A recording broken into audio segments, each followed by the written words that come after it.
Number 10. KASPER Cole. KASPER Cole is now known as the White Tiger, but initially we knew him as an alternate version of Black Panther in the 616 reality. KASPER Cole was created by Christopher Priest and Dan Fraga, and first appeared in the 1998 series of Black Panther in issue 50. Kevin KASPER Cole was a police officer who was itching to get a promotion and decided to start wearing a Black Panther suit he'd come across while working the beat in hopes that it would give him the edge that he needed to win said promotion. Instead, it only helped to bring him into the direct line of fire by his crooked lieutenant, Sal, who aimed to have him killed. Fortunately, the suit protected KASPER and saved his life. He was fired from the force but would continue to operate as the vigilante Black Panther in NYC, working to take down his crooked lieutenant. KASPER would be given a synthetic version of the heart-shaped herb, which grants him his superpowered Black Panther-like abilities, and he also possesses, of course, all his training and skills learned from his job as an officer. Number 9. Earth 11080 Shuri. This alternate version of Shuri also becomes known as Black Panther. She first appears in Marvel Universe vs. the Punisher issue number 1, and hails from the alternate reality where a viral outbreak turns the world's inhabitants into feral, mindless cannibals. Sort of mindless. Kind of like zombies, but not zombies, because we already have an alternate Earth for that in Marvel, Earth Z, or Earth Z if you will. Although Shuri's fate remains unknown in this reality, what we do know is that while she was around, the feats that she seemingly accomplished trying to protect the uninfected and scientists searching for a cure were pretty impressive. It's unconfirmed that the Punisher kills Shuri, though it is left slightly implied in issue number 4. You get like a flashback and he's like looking at her while she's killing Bartrock, and it's like, he might be coming for her next, I don't know. And friends, before we move on to this next spot, if you are loving this list, if you want more Black Panther lists, I want to make more for you, please be sure to let us know by giving this video a thumbs up. Number 8. Ultimate Black Panther. Ultimate Black Panther kind of got a weird story in comparison to the main continuity version, but this was a world where we were trying to push the envelope and try new things. So I guess this is what happened. And they definitely did that with T'Challa. Well, T'Challa is a king who is known for both his strength and his wisdom, often using his words and speeches to help his people, and currently the Avengers diplomatically in the main continuity. In the reality of Earth 1610, T'Challa instead lost the ability to speak when he fought a panther in order to prove himself, and ended up having his vocal cords badly damaged and pretty much ripped out. His father made a deal with Weapon X in the US to fix his son after he was severely injured in that panther fight. They fixed him up and also gave him new abilities, including an improved healing factor and adamantium claws, but he would not regain his ability to speak. He would also receive training from Captain America. However, T'Challa would also kind of become a prisoner in the US when Fury claimed that because they had fixed him, they got to keep him and basically use him as their hero. I don't think that's how that works, but I guess if Nick Fury's saying he can do it, it's gonna happen, so yeah. Do not mess with Ultimate Universe Nick Fury. Number 7. T'Chaka. T'Chaka is the father of T'Challa and was Black Panther before him. While he might not be quite as much of a genius as his son T'Challa or his daughter Shuri, T'Chaka still has a brilliant mind when it comes to tactics, diplomacy, and leadership. Like the Black Panthers who would come after and who came before him, T'Chaka had also ingested the heart-shaped herb, which granted him his superpowered abilities, including super strength and super speed. T'Chaka was also in peak physical condition and was an extremely experienced and skilled martial artist. Number 6. T'Chaka 2. Or T'Chaka II. This version of Black Panther comes to us from the Exiles Volume 2 out of 2009. He made his first appearance in issue number 1 of that series. T'Chaka II was named after his grandfather and is the all-powerful son of Storm and Black Panther from the alternate Earth of 1119. We haven't seen too much of him in the comics, but it's safe to assume he has the powers of Black Panther despite him going by the alias of just Panther. And he's likely an all-around formidable fighter and leader, being the son of two very powerful heroes. He also packs a mean Wakandan nerve pinch. Gotta love that. T'Chaka II was created by Jeff Parker and Salvador Espin. Number 5. Queen Shuri. Shuri would go on to become the Queen and the Black Panther after T'Challa slipped into a coma in the main reality of Earth 616. Shuri has always wanted to become a fierce warrior ever since she was a child, and she is prepared to take on that role. Not only did she prove to be a great warrior, but she was a strong leader who refused to lay down arms in the war against Atlantis Atlantis, just as her brother had before her. Shuri not only has the power of the heart-shaped herb, but her soul would travel to the Djalia, and there she would receive extra training, and when she returned to her body, have extra abilities and powers as a result. So not only does Shuri have all the skills she developed herself growing up, but she also now can turn into a bird or birds, possesses a rock form, and can travel to the Djalia plane and even reanimate the dead. So pretty powerful. Number 4. Ngozi. Ngozi comes to us from the alternate reality where after getting in the midst of a superpowered fight, she ends up becoming imbued with the powers of Venom and of Black Panther. She was originally a Nigerian track star who was left unable to walk after a severe bus accident. When Venom was fleeing from Rhino and then went on to kill Black Panther, the symbiote ended up finding her and bonding to Ngozi. Brave Ngozi was able to convince the symbiote to help her in defeating Rhino, and the Dora Milaje were so impressed by this show of strength and bravery that she was appointed as the new Black Panther. Number 3. MCU T'Challa. T'Challa in the cinematic universe was an extremely skilled warrior, but also should be well known for his perseverance in the face of insurmountable odds and his sense of honor. These are the main things that I think made him so strong and made him stand out as a ruler. But also, that impact suit though. The suit of course was a gift from Shuri in the MCU, so in a way it also just goes to show how strong the whole Black Panther family unit is there. While they don't touch on it as much in the MCU, it's also believed that T'Challa still has the genius level intellect that he is well known for in the comics, and that he is a master strategist and tactician, which would make sense considering he's likely been trained since birth for his role as ruler and as Black Panther. Number 2. Ghost Panther.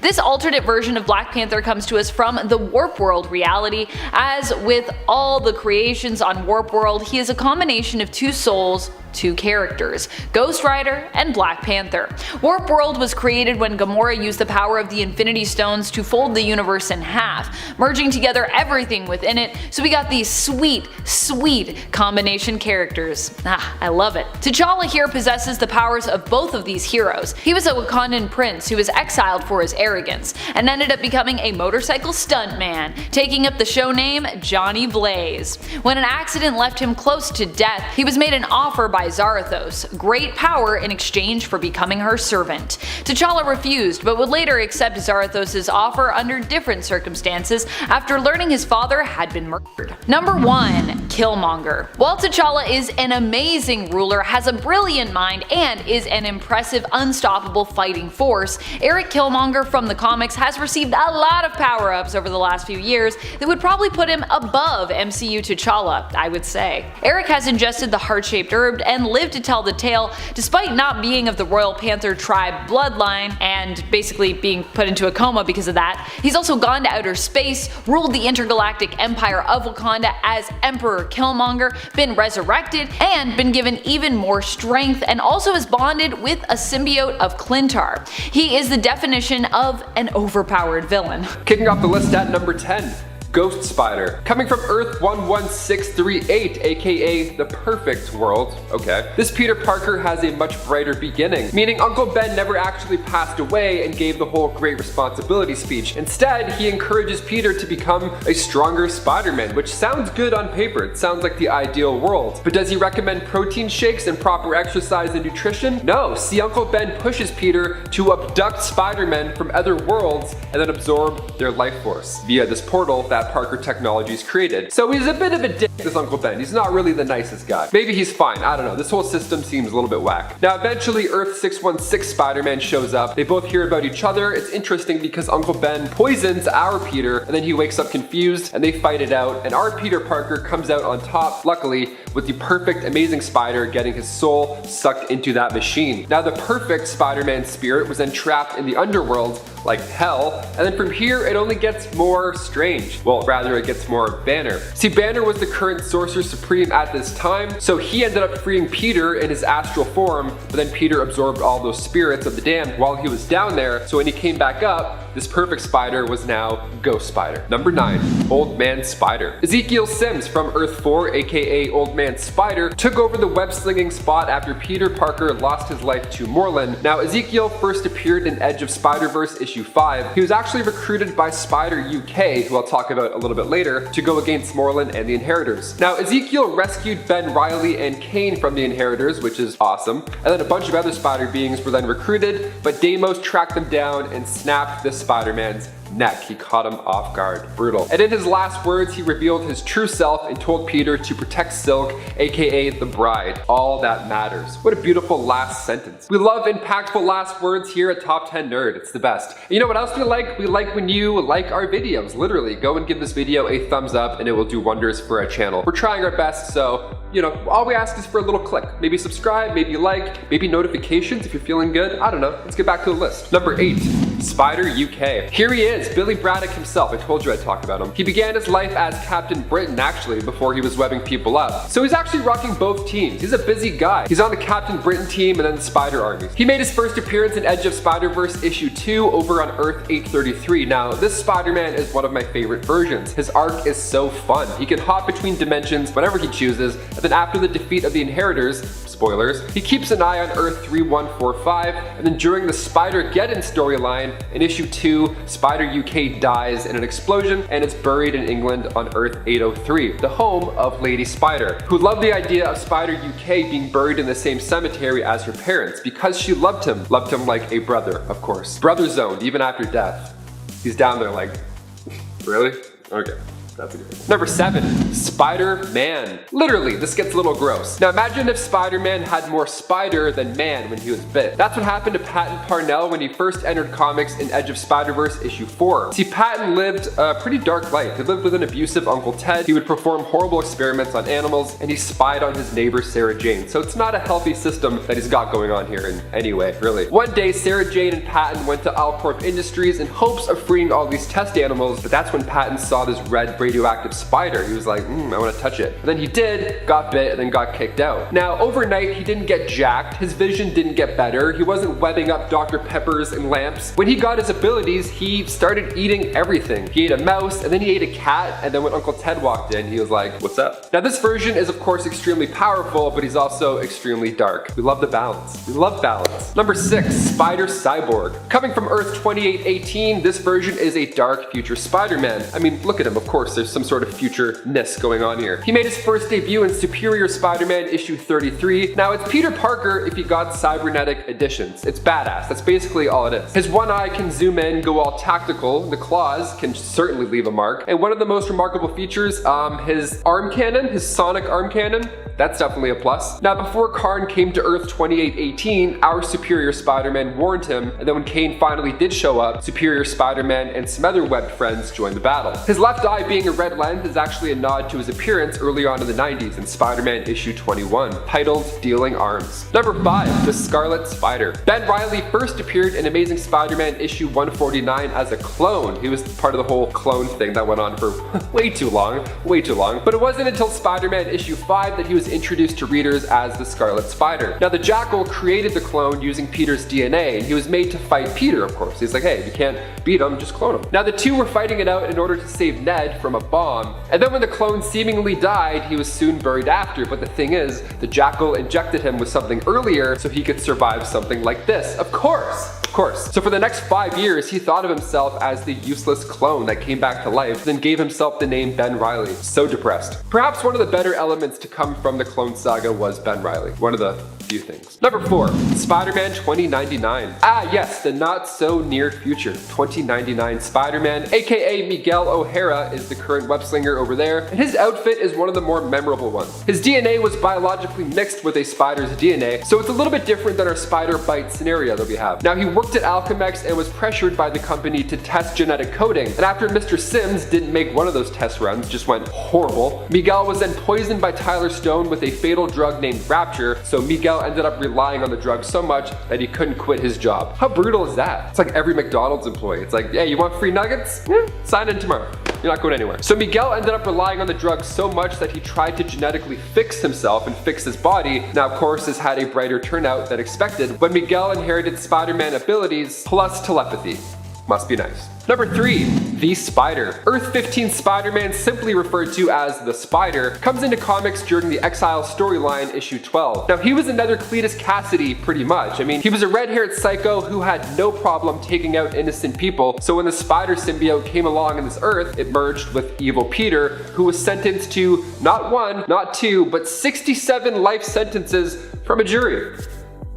Okay, so he's bad. He was a big part of the Weapon X team, and he had Deadpool's sense of humor too, which made him just that much more evil. Now in Exiles issue 44, he was finally stopped by Firestar when she hit him with a mega blast. He was later buried in the prison cemetery, so even after death, you're still doing that time. Number 2, Miles Morales. Of course we gotta talk about him. He made his first appearance in Ultimate Fallout issue 4 just a couple months right before the death of Peter Parker. Now this is a crazy time because Norman Osborn was just arrested and revealed as the Green Goblin, and while Miles was visiting his Uncle Aaron, an enhanced spider crawled out of Aaron's bag, bit Miles, and Bob's your uncle. You know the rest. Now he got these amazing Spider-Man abilities, but he could also camouflage himself almost fully invisible. Plus Venom Blasts will help get the job done, that's for sure. The new PlayStation Spider-Man game is way more fun with these added abilities. Makes it way better, so I had to put him on this list and talk about them. Especially if we're talking about abilities. Hold L1 and just punch someone's chest through the wall, you're like, yeah, this is great. And finally, number 1, Cosmic Spider-Man, aka Captain Universe. This Spider-Man is one of, if not the most powerful alternate version of the web slinger. Cosmic Spider-Man went toe-to-toe with Rune King Thor and came out on top. So if you're not sold now, just get out of here. Actually, don't get out of here. Watch the rest of this video. Don't even say that. Never mind. Cosmic Spider-Man is from Earth 13. He retains the powers of the Enigma Force, and he first appears in Amazing Spider-Man Volume 3, Issue 9. Cosmic Spider-Man can't leave his universe or else he would lose the Enigma Force. That's why the resistance of spider heroes were based in Central Park of Earth 13. They're like, hey, no sweat, we'll come to you, no problem. We don't mind the commute. He meets his demise only a couple issues later, sadly, when the Inheritors were hunting down Spider-Man and their leader Solus drained the Enigma Force from him. But we can find more of him in What If Volume 2, Issue 31, titled What If Spider-Man Had Kept His Cosmic Powers. Number 10, Thor of the Thunders. Thor of the Thunders is also known as the man named Donnell, an old man who hails from the reality of Earth 311, the world often referred to as 1602, which was created by Neil Gaiman and Andy Kubert. Thor of the Thunders was the godlike form that Donnell took upon slamming his artifact, a wooden stick, to the ground. The Doom of this reality attempted to steal this magical artifact but was unable to do so, as he dismissed the stick, which Donnell then used to transform into his Thor form. Thor of this reality is believed to be the god of storms, thunder, lightning, and agriculture. His very existence is considered very controversial considering the time period and the power and beliefs belonging to the Catholic Church. Number 9, Thunderstrike. Eric Masterson might not be around in the comics anymore, but when he was around, he was pretty powerful. He became merged with Thor Odinson for a time and at one point replaced him as Thor as well. Eric was considered worthy enough to wield Mjolnir, but is also known for his own specific weapon, which also inspires his superhero name of Thunderstrike, based on the Thunderstrike mace. Eric died before he could even fully comprehend all the power that the mace offered. One of the most powerful abilities it granted, though, in my opinion, was that of teleportation, allowing Eric to open up portals to anywhere he chose, even allowing him to travel to other dimensions, or possibly alternate realities. Trans-dimensional travel capabilities are always super OP to me, especially when they come from a time period where they weren't as clearly defined, meaning that they could basically be as limitless as the story required.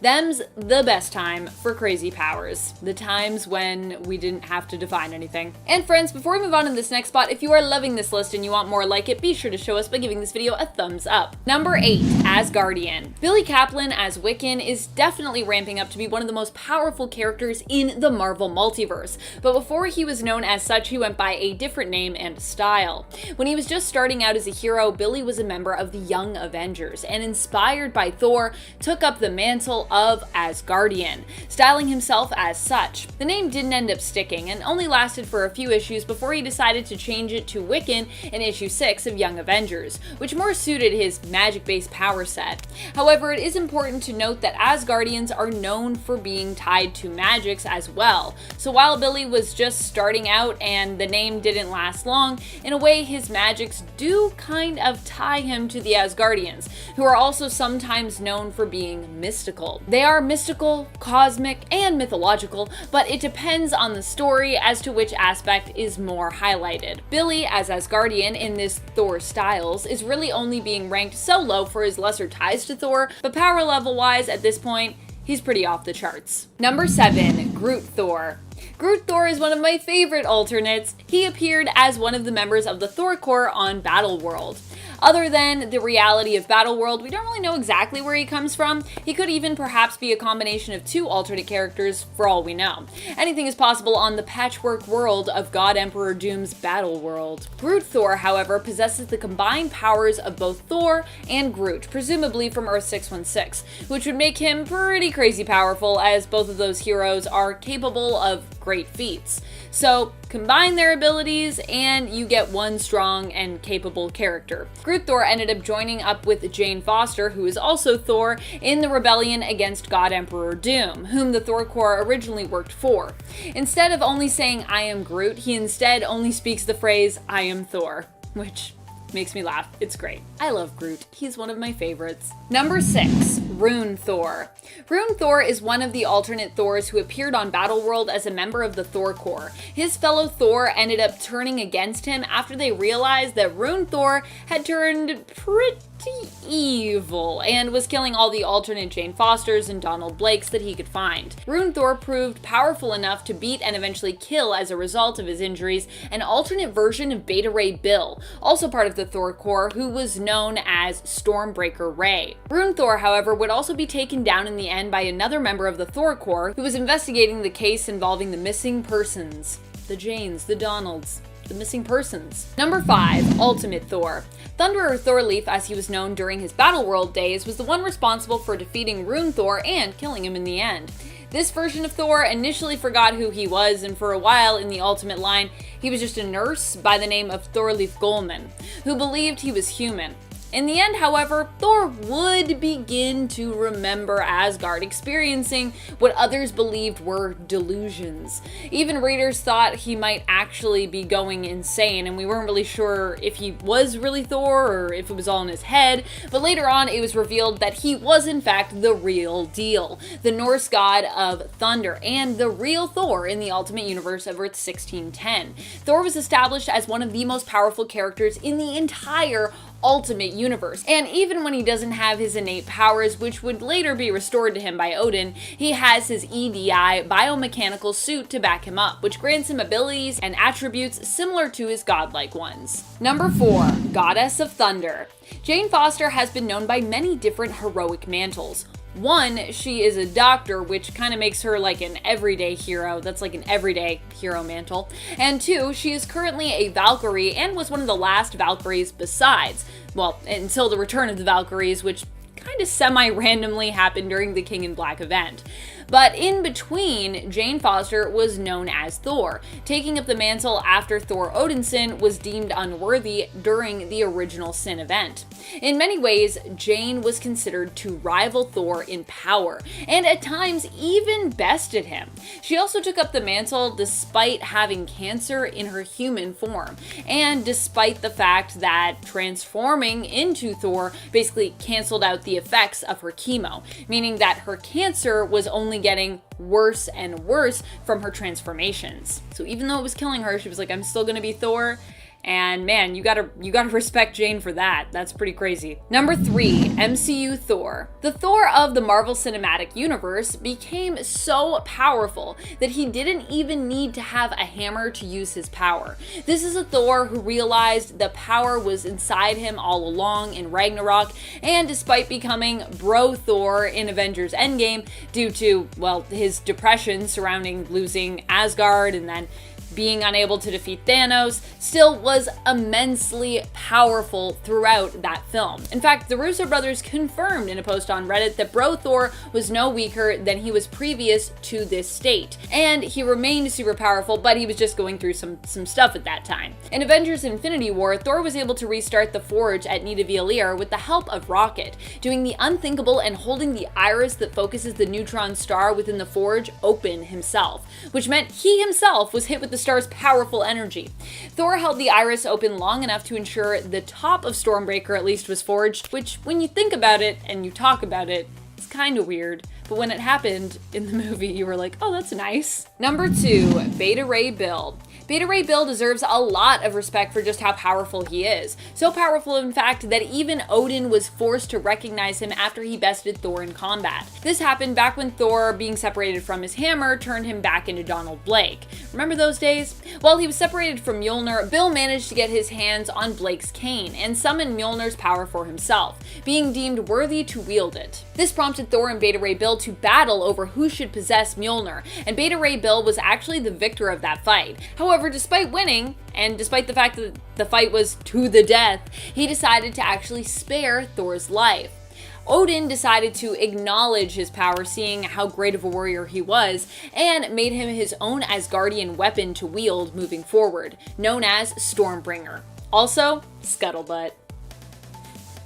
I just like saying the name of that ship. Scuttlebutt. It's a good name. Number 1, King Thor. One of the most powerful alternate versions of Thor, hands down, has to be the alternate future version from Earth 14412, King Thor. This isn't just because of his power as ruler of Asgard and Allfather, a power which Thor would actually rename as the Thor Force once inherited, but this version of Thor has also bonded with and wielded the all-black Necro Sword, and was also known for a time by another, more powerful name and mantle, King Phoenix. This happened after Wolverine relinquished the Phoenix Force and thereby his life to supercharge Mjolnir in helping King Thor to defeat Doom, because that's basically what he needed. He needed the Phoenix Force to do that. Never fear though, after Doom was defeated, the Phoenix Force managed to later resurrect Logan, because that's how the Phoenix Force do.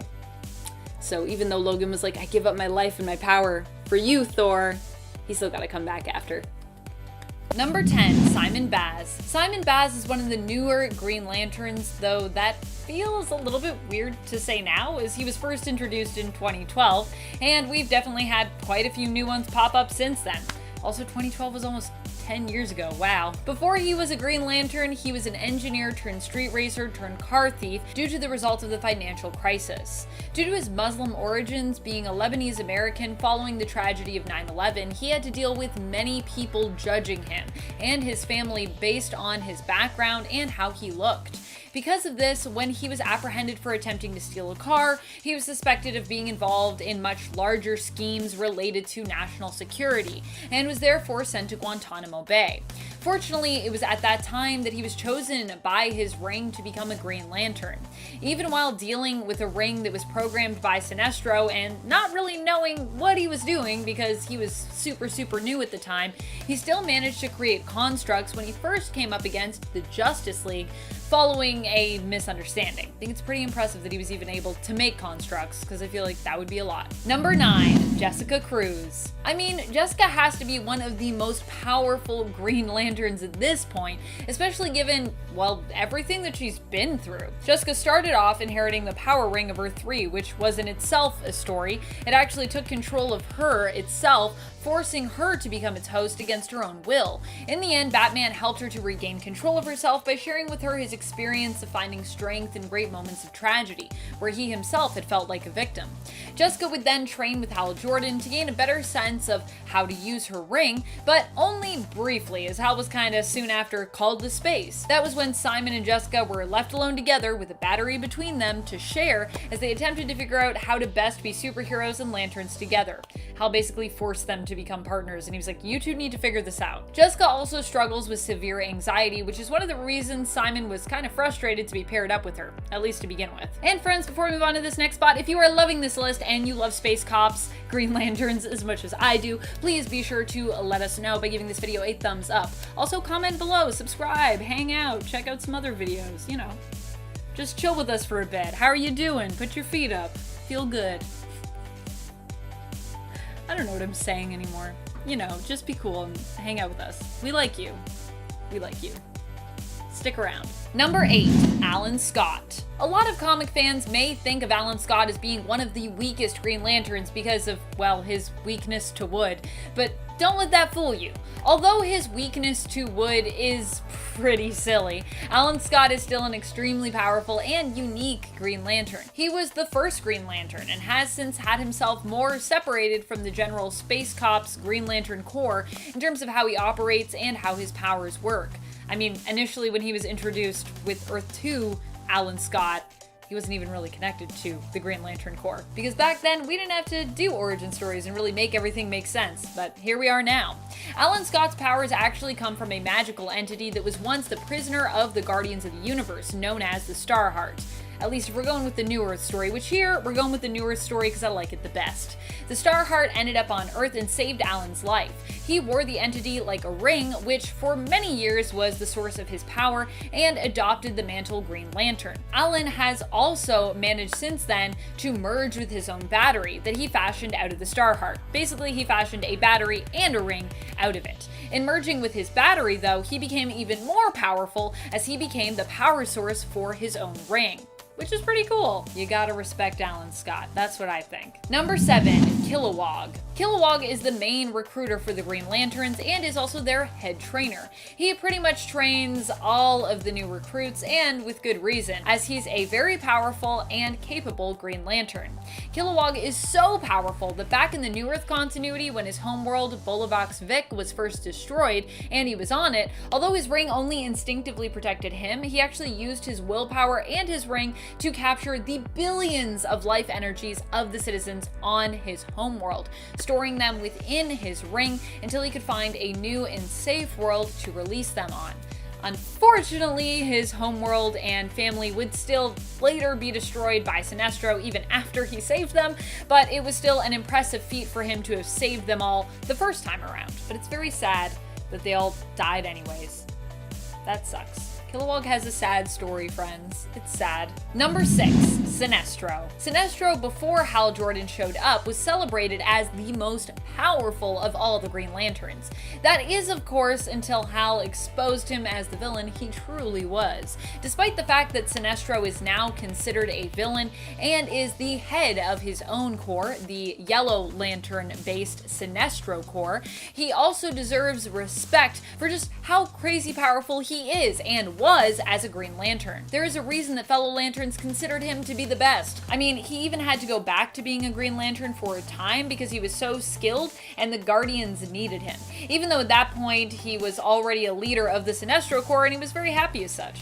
He was like, I don't really want to go back to being a Green Lantern, and they're like, well, we're the Guardians of the Universe, you have no choice. Also, every time I say Guardians of the Universe, I've been wanting to say Guardians of the Galaxy today. Obviously, I need more Guardians of the Galaxy in my life. I'm not sure what's happening to me. Hopefully I haven't, and I won't say Guardians of the Galaxy in this video, because that would make no sense. Guardians of the Galaxy are not applicable to Green Lanterns. Not at all. No connection. Totally different publishers. Number 5, Jo Malene. Jo probably has some of the greatest potential of all the Green Lanterns we have ever met. She was given a very special kind of ring, one that doesn't actually need a battery but can self-charge on its own. Of course, its charging is slow going, and Jo isn't a master of it yet, but still, it's very impressive. It's like, we're talking like Alan Scott coolness. In Future State, we got to see a glimpse into Jo's possible future where she is a member of the Justice League and also becomes proclaimed as the greatest detective in the entire universe, which is pretty huge. Jo might not be there yet, but she shows so much promise in terms of what she can accomplish with her willpower, even just from what we've seen in Far Sector, that I think she deserves this spot, especially considering how powerful she'll likely go on to become. I'm just saying now, I'm putting my bets down that Jo's gonna be one of the most powerful Green Lanterns of all time. I'm also so ready to see her and Hal Jordan go toe to toe. That is a fight / team up I cannot wait to read. And if you missed that clash of things, that was from Future State Green Lantern issue number 2. It's the last story in there, and woo! Love that story. Number 4, SODAM Yacht.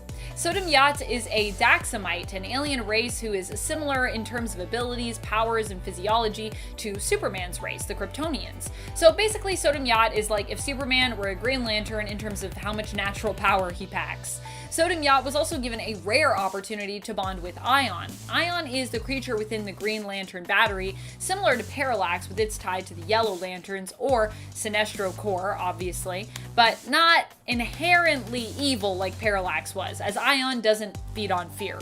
I believe only 2 characters have ever been known to bond with Ion, and Sodam Yacht was one of them. Also, if you're confused about Ion and the whole creatures thing, it's a whole thing. I'm not really going to get into it, but basically each different type of lantern, each color has their own creature. It's a whole thing. Number 3, Kyle Rayner. Kyle Rayner is a favorite for many fans, and we all know him as the Lantern who is able to tap into the powers of the White Lanterns, which is pretty cool. But did you know that his connection to the emotional spectrum actually extends out beyond even just becoming a White Lantern? And did you know that it was Kyle himself who through his own willpower pushed through to explore the ultraviolet range? He actually pursued becoming a White Lantern in order to put a stop to the corrupted Guardians of the Universe, and along the way unlocked the full range of the emotional spectrum, meaning that Kyle isn't just a great Green Lantern, but can also be a great Lantern of any other color besides, because he is so in tune with all of his emotions. Which of course means he isn't maybe the most powerful Green Lantern, but he's definitely the most powerful in general, all around. We get to see him grow all around as a hero in the New 52 New Guardian series, so if you're wanting to check out that journey, check that series out. He also is one of the very few Lanterns to bond with Ion, the Green Lantern battery's creature, and their bond is mutual, meaning that both lend one another strength and power. So yeah, him and Sodam Yacht, and I'm pretty sure that's it. Number 2, John Stewart. John Stewart has to be high up on our list just for all the insane constructs he's managed to create. At one point, his ring actually told him that his willpower was greater than it could even process. So we are talking off the charts willpower, which has helped John to stand out by accomplishing some pretty mighty tasks. Something else that I love about John Stewart is just the reasoning behind abandoning his mask. John isn't just strong of will, but he's also strong when it comes to his courage in revealing his true identity to the world. He does not wear a mask because he wants to be seen, and he wants other people of color to know that they too can be a hero like him. And I love that. Number 1, Hal Jordan. There might be some weird stuff going on with Hal right now, but it's pretty much guaranteed that we'll all consider him to be one of the strongest Green Lanterns around for as long as Green Lanterns exist in comics. When it comes to Hal Jordan, the thing that makes him stand out above all others is his willpower, which is, you know, kind of the main thing you need as a Green Lantern. One time after he died, his willpower was so strong, he managed to resurrect himself. You know you were crazy powerful when you can just like will yourself back to life. That is some Jean Grey levels of power.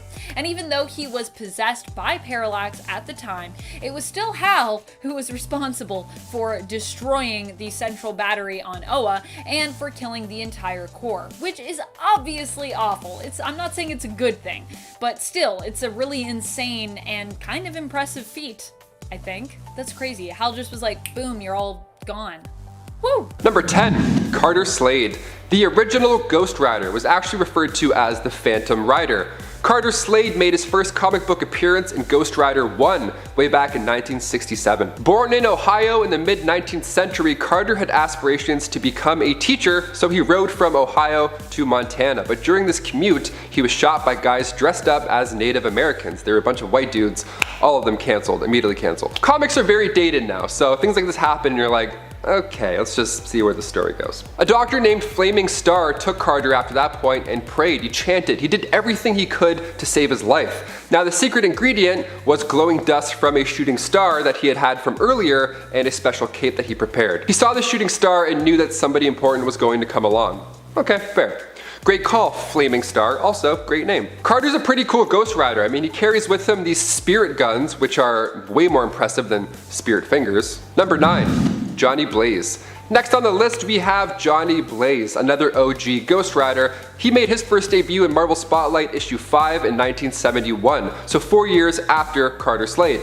Johnny began his mortal days as a stunt performer. He was great at handling a motorcycle, and Johnny became bound to Zarathos, the spirit of vengeance, after he made a deal with Mephisto to save his father, Crash Simpson's, life. You know, one of those classic scenarios we all get into. So now Johnny Blaze and his Hell Cycle control Hellfire and inflict it upon others that he deems evil with the help of his pendant stare. Nicolas Cage actually killed it as the Ghost Rider. I would not mind an older, crazier Nick Cage in the MCU. They can do it. Number 8. Caleb. Coming from Ghost Rider Trail of Tears issue 1, Caleb and his family were attacked one night and Caleb was killed by George Regan and his gang.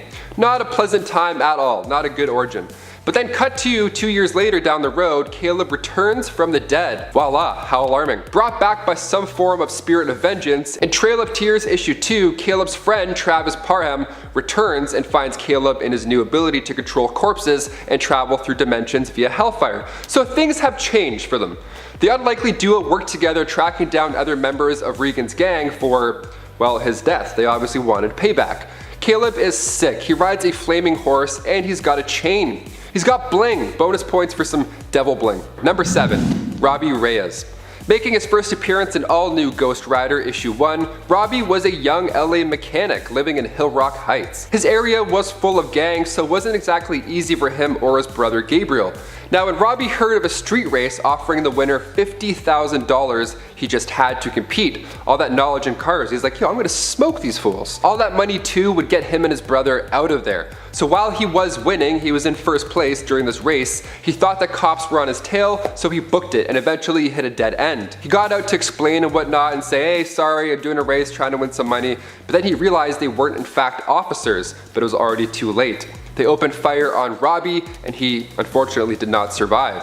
When the attackers went to burn the car, cause evidence, they didn't realize that the car was possessed by a ghost and that ghost possessed Robbie, making him a new Ghost Rider. And of course he had to dish out some sweet payback. This guy's extremely powerful. I mean, in Avengers Volume 8, Issue 25, Robbie uses his chain manifestation and it's so strong that it ripped a Celestial's arm right out of place. How wild is that? Number 6, Danny Ketch. Danny came around in comics nearly 20 years after Johnny Blaze in Ghost Rider Volume 3, Issue 1.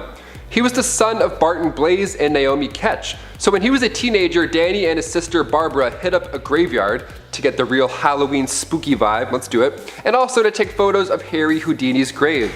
Those two things we always want to do on Halloween. While they were there, two gangs started to fight, one led by Deathwatch and the other with henchmen of Kingpin. So Barbara shrieked in fear as everything went down, naturally so. Deathwatch heard her, and then she was shot in the chest with an arrow, just horrible stuff. Danny grabbed her and took off. While he was catching his breath, figuring out what to do with his sister, he saw this beautiful motorbike with a glowing gas cap and touched it. He then became a Ghost Rider whose mission was to go after those who shed the blood of the innocent, such as his sister. Number 5, Alejandra Jones.